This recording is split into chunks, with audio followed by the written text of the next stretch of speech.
Dinle meni. Ey iki tek ägirdim. Begençan gideli Türkmenistan'a.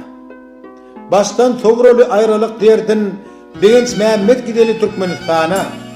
Ak patalı atan arkamına dağdır.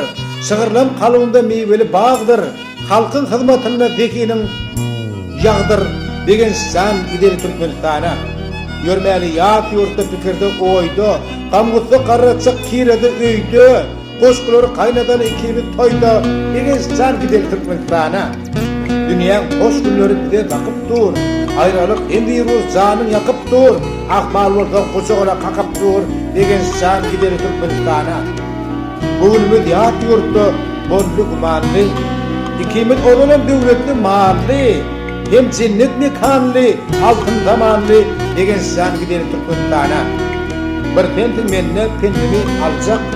Yolasın da gidecek, yokturla kalacak.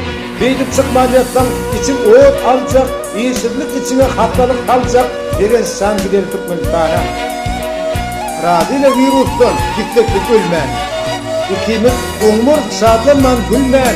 Tanrı'nın berenine şükür olman. Begençan gideli Türkmenistan'a. İyisizlikten Türkmenlerimiz dertte de. Adım ömrü bu virüslük uğurtu da. Ağaç ölmek yok, ikimi de yurtta da. Begençan gideli Hükmanı Türkmenistan'a. Hak yılgırıp çok yollar açılsın. Yovuz günler sağlık bilen geçilsin. Türkmenimin deryatı vesilsin. Begençan gideli Türkmenistan'a.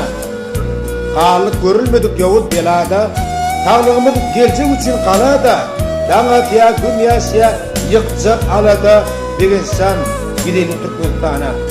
Manisi yok, onun ayağın iyisinem. Kabul ettin, ağ bölükten değişimem. Uçakta görüştün, begenç besimem.